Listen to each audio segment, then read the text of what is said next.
Hello family, welcome back to my channel. তো আমি এখন বেরিয়ে পড়েছি ছেলের বই কেনার জন্য, কারণ ছেলে হচ্ছে কেজিতে উঠে গেল। তো নতুন বই, নতুন ক্লাস, তো দেখতে পাচ্ছ আমার বই কেনা হয়ে এসছে।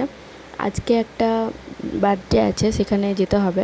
বেটুর হচ্ছে ফ্রেন্ডের বার্থডে আজকে, স্নিগ্ধজিৎ। তো ওর বার্থডেতে আজকে যাব, তো ভাবলাম মলাটগুলো দিয়ে দিই। তো কমেন্ট করে অবশ্যই জানিও মলাটগুলো কেমন হয়েছে দেওয়া, কেননা এগুলো আমি আমার বাপির কাছে শিখেছি দেওয়া। আর এত সুন্দর করে মানে বাপি দেয় মলাট যে ছেঁড়ার কোনো নাম নেই, থাকবেই না। তো দেখো বইগুলো, প্রত্যেকটা বই আমি দেখছিলাম খুলে খুলে, তো প্রত্যেকটা বই কিন্তু খুব ভালো, সিলেবাস খুব ভালো ছিল। তো যাই হোক, মলাট দেওয়া কমপ্লিট, রেডি হয়ে গেছি। তো চলো যাওয়া যাক আমাদের গন্তব্যস্থলে। তো চলো। আর এই যে এটা হচ্ছে,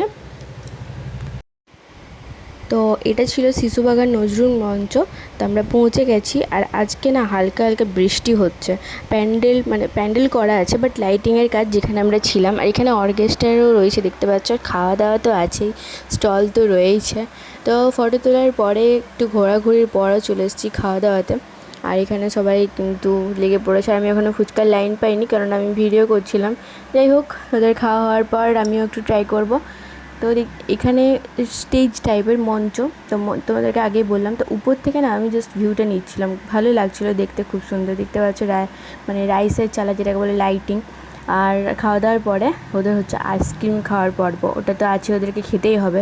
তো সবাই মিলে দেখতে পাচ্ছ দাঁড়িয়ে দাঁড়িয়ে, এক সাইডে মারা আছে, এক সাইডে বাচ্চাগুলো আছে, এক সাইডে। ওদের খাওয়া দাওয়ার পরে গিফট নেওয়ার পর্ব।